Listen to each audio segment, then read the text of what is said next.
madongo nitiere adek. Wantiere gi penj mar KCSE, wantiere koda penj mar KPSEA, to wantiere koda penj mano mar KJSEA. Nikech waloso e weche mag grade 9, junior secondary schools, chakre grade 7, 8 gi 9. Aya, nitiere penj mano mar KPSEA, nyithindo mantiere grade 6 biro bedo katimo penj ka gidhi grade 7.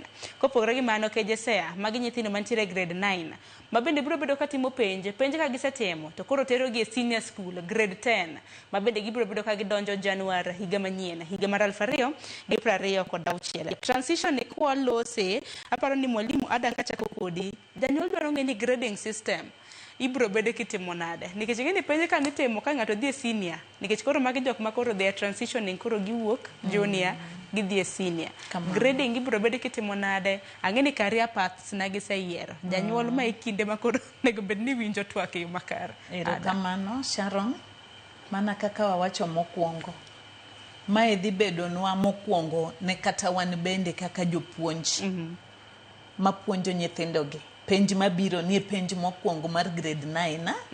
Koro transition ni, kapok wadhi wach transition, agombo mana mondo aler ne jopiny kata jonyuol kaachiel gi jopuonje wetena ni ok odhi bedo mayot, especially kaka koro ng'ato kaka jatend school. Itimo KPSEA, titimo KJSEA didi. Gigi te itimo dichiel Sharon. Migepe ariyogi. To bende aneno ka rehearsals chako 24. Rehearsals man gi tich abich tarik 24, no bende tich abich dweni.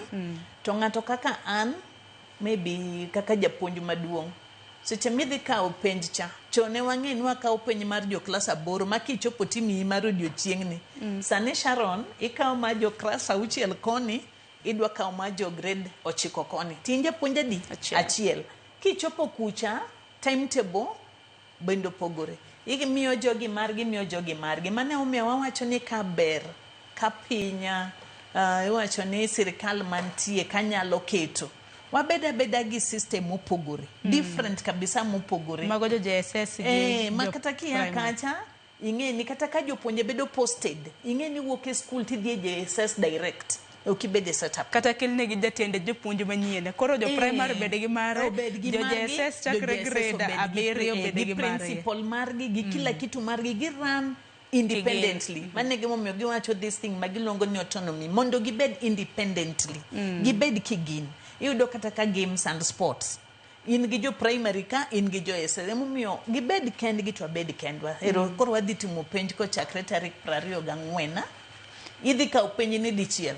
In gi jo klas 6, in gi jo klas 9, tin japuonj achiel. Sani kata sani wan gi lack of invigilators, nikech ji ng'eny kabisa, nyithindo ng'eny to skunde ng'eny. Iyudo ka invigilators kata nyaka sani podi penjo wa head teachers, orno uru jopuonje mondo invigilate. To kendo kanyo biyudo nafas ni onge jopuonje ma bende ji tolea kaka chon, nikech chudo botimre nade? Chudo onge.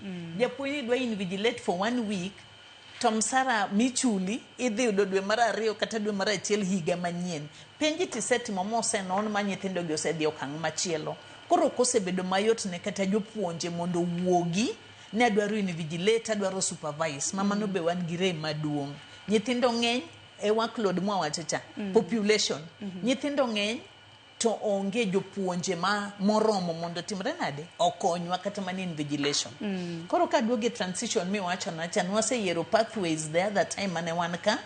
Koro sani kwa tieko penj ni ka wasetimo nonro mar penj ni, scale kaka nyathi dwa dhi e okang' machielo dhi luwore gi kaka nyathini otimo penj magidhi chako tarik 24, rehearsal alafu penjo chako tarik 27.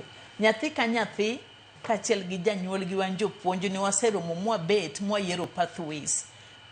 Koro kaluwre gi migepe mege somo, ka gisetieko mwaneno nyathini otimo nade, mane kadhi miwa transition. As at now, we can't say anything. We are waiting until that time ochopi, eka waneni Sharon ni otimo kama. Koro Sharon ni pathway ne, ma idhi STEM, ma idhi social arts, ma idhi kama.